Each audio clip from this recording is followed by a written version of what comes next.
Hello there, everybody. Welcome to the podcast. It is Hacking Self-Storage. It is your man, Dean. And what am I going to talk to you about today? Well, I like to document, and through the documentation, through what I've learned, I hope that somebody can find it beneficial and they can, get something out of it. And on this occasion, I want to talk to you about insurance and insurance claims. Now, I won't tell you, I don't think it's fair to name names because this podcast is becoming, look at me having a little happy moment. It's becoming more and more popular.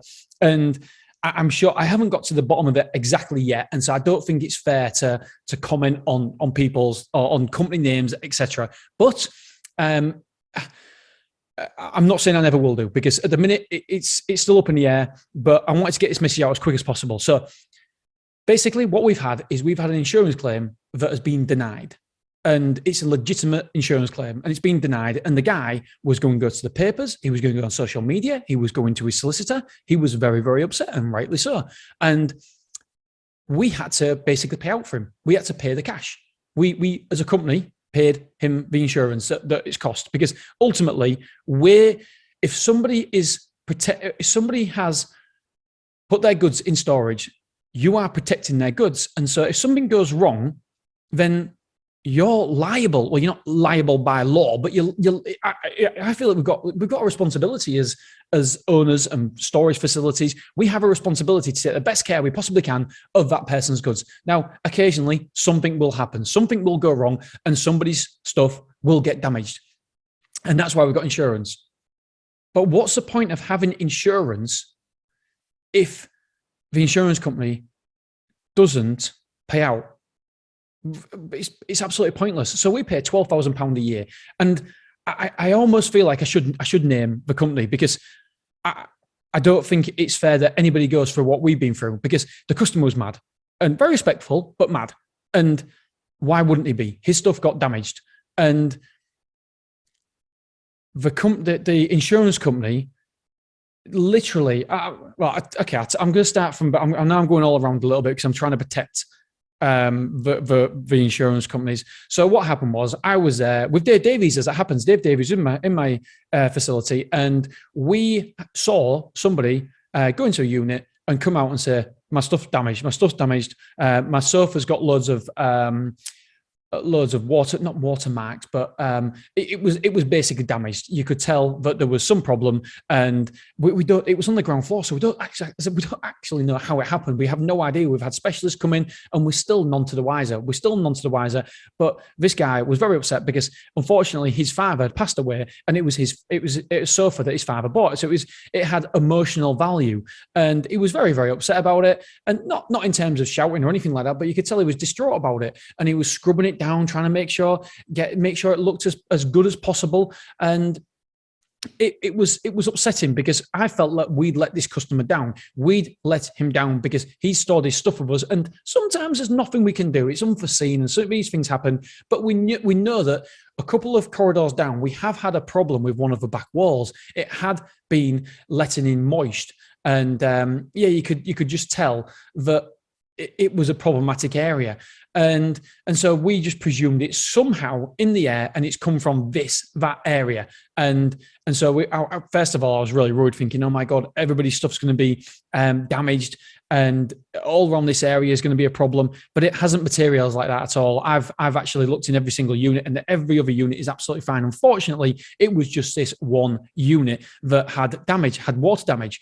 And we've had a specialist come down and check out the condensation in the air, and it was too high. The condensation, it was a certain amount of percentage you're supposed to have. We've literally done everything we possibly could do to make sure this never happens again, because obviously this is a big deal for us. This is a big deal for the customer. And so we want to make sure that everybody else is protected. And so we've gone as far as getting these specialists out, and 2 or 3 different companies to measure the condensation. It was too high, and we've done this, that, and the other to protect, to make sure this doesn't happen again. But unfortunately, it did happen. And what happened was this guy put a claim in. We told him to put a claim in. Obviously, that's why he's insured. We spoke to him and said, look, we're dreadfully sorry. This has happened. We'll put the claim in, and when we'll go from there. He said, yeah, brilliant. Absolutely fine. This was last July. Was it June? June or July? Anyway, then they had an assessor wanting to come out 2 or 3 months later. We thought that was a bit strange. 2 or 3 months later, I mean, bearing in mind, this guy, he's been in storage, always paid, never been a problem, paid the insurance, and now an assessor's not coming out for 2 or 3 months. It's crazy. I mean, talk about the customer doesn't really matter. And then it got rejected. The claim got rejected. I rang up my broker and spoke to him and said, listen, this is absolutely ridiculous. This is so unfair. We know there's been a problem. I spoke to my broker, and my broker says, Dean, I don't think they've got all the information. I don't think that they knew that there was somewhere else in the building that had a problem. So what we're going to do is I'll speak to him again, but I'm absolutely sure, I'm 99% sure we'll get this problem resolved and we'll get the customer paid out. And by now, it's like 3 months down the line. Then another assessor came out, and by the way, all his goods have been cleaned. He's cleaned all his goods. What he can do, he's cleaned his sofas. He's done everything because he doesn't want he doesn't want it transferring from the stuff that's already been affected to the unaffected stuff. So he made sure he's cleaned everything up. So he basically didn't want the mold, because there was mold on his sofas and stuff. He didn't want the mold to go onto other parts of his belongings. So why wouldn't he clean up? So he's cleaned it up. And this other assessor came out, had a look at it, and basically thought, well, there's nothing wrong here. And so the guy's got rid of all the moldy stuff. And then the assessor says, well, there's nothing wrong here. And he's come back another 2 months later, and he said, I'm sorry, but no, you're not covered. I'm like, we've got pictures of the mold, we've got pictures of the sofa, we've got pictures of all of it, and he's put a claim in, and it's not covered. Honestly, I am livid. I am fuming. The customer's livid and fuming, and I can't pass him on to the insurance company because he's my responsibility. He's my responsibility. I need to make sure that I do the best by the customer. I can't just say, well, speak to the insurance company because it's nothing to do with me.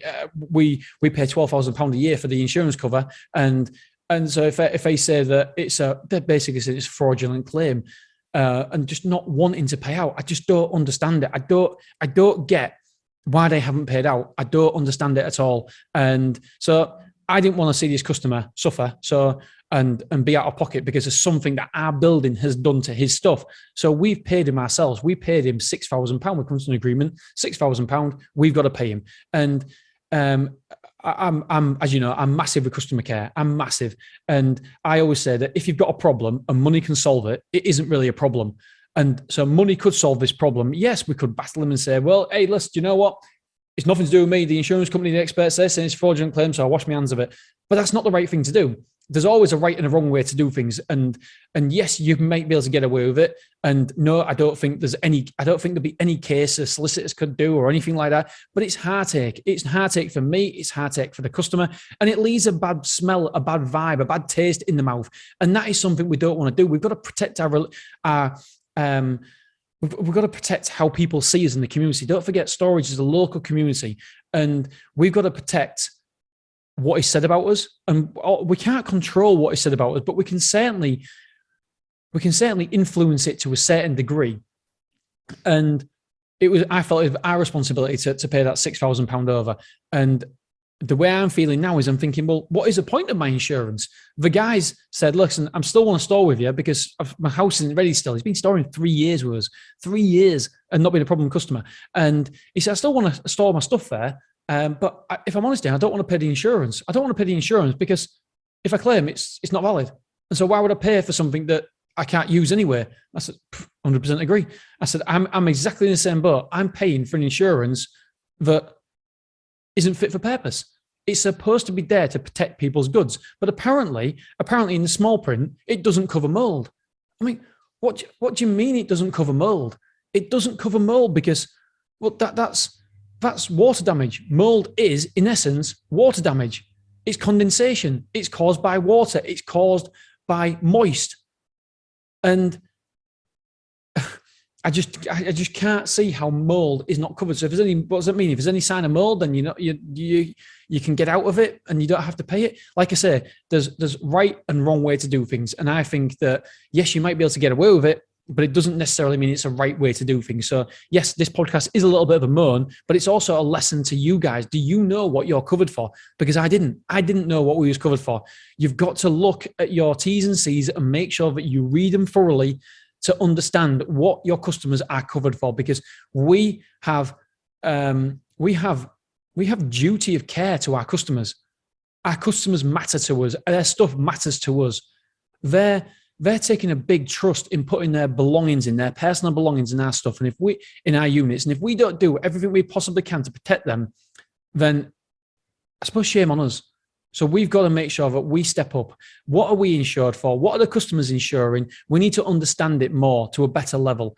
And it's not necessarily about the cheaper quote. The cheaper quote, we went with a cheaper quote, £12,000 versus £15,000, I think it was. We went with a cheaper quote, and now it's cost me £18,000 at the minute. It could even cost me more, because who's to say that if somebody else claims that they don't pay out again, and I've got to pay out again? I am literally my own insurance company. I'm paying insurance, but I'm the one who's forking out the insurance when people claim. So who's to say that won't happen again? We hopefully won't have another claim for the rest of the year, but who knows? Who knows what will happen this year? You can never, ever say never. And so it is just upsetting.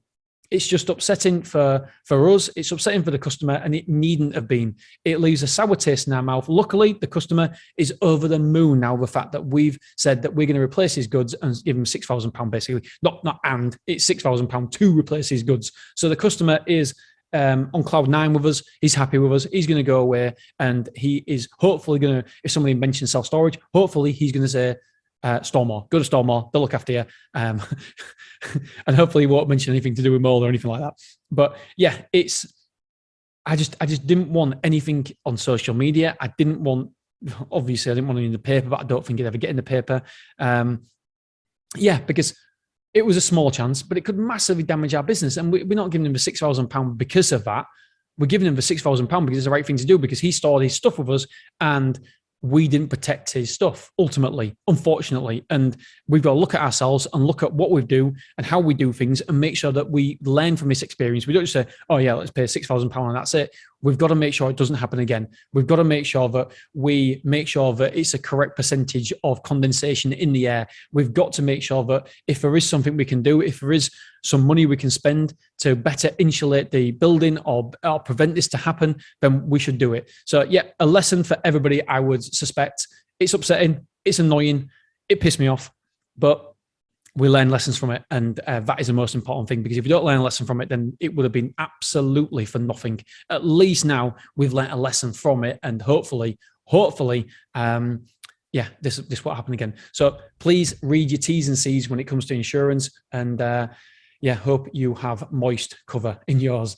All right, guys, girls, thank you for listening to me. I love you. I appreciate you, and have a great weekend.